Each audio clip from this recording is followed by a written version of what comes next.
Abraham ఉన్నాడంటే Abraham నివసించిన civilisation ఏదైతే ఉందో అది ఉందగా. నిన్న మొన్న ఒక ఇంటర్వ్యూ చూశాను. అసలు కోరెస్ అనేవాడు బైబిల్లో రాయబడ్డాడు.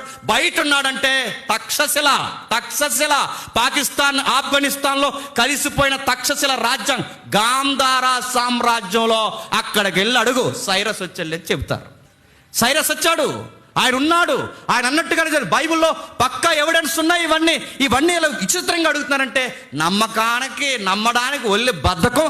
ఇంకా చెప్పాలి అంటే వీళ్ళకి చదవడానికి ఇంకా బద్ధకం. ఈ దేవుడు ఎట్లయినా సరే గాలి దేవుడు అని అనుకోవాలంటున్నాడు. అబ్రహాం అన్నవాడు నిజంగా ఉన్నాడు.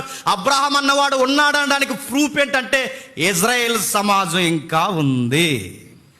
ఉందా లేదా? ఇశ్రాయేల్ ఎవరికి పుట్టారు? ఇస్సాకు పుట్టారు. ఇస్సాకు ఎవరికి పుట్టాడు? అలా గాల్లో పుట్టాడా? గ్రహాంతర జీవా? నేను అడుగుతున్నానండి. ఒక పెద్ద బుక్ ఉంటుందండి క్రిస్టియన్లో, మీరు వీలైతే చదవండి. దాని పేరు ఏంటో చెప్పిన ఆర్గ్యుమెంట్. ఆ బుక్ పేరు ఆర్గ్యుమెంట్. కోర్టులో ఉంటుంది చూసారా, ఇంత పెద్ద సుత్తి, ఆ సుత్తేసి ఉంటుంది. అందులోకి వెళ్ళి చదవండి, ఓపుకుంటే ఎంత పెద్ద ఉంటుంది బైండ్ బుక్. దాని పేరు ఆర్గ్యుమెంట్. ఆ బుక్ కొనుక్కోండి, 5 6 ఉంటుంది. ఇలా అటోళ్ళు గిఫ్ట్ ఇచ్చేయండి, ఆ బుక్ చదువుకోండి అని. సెక్షన్తో సహా, హిస్టరీతో సహా ఆ బుక్స్ ఉన్నాయి.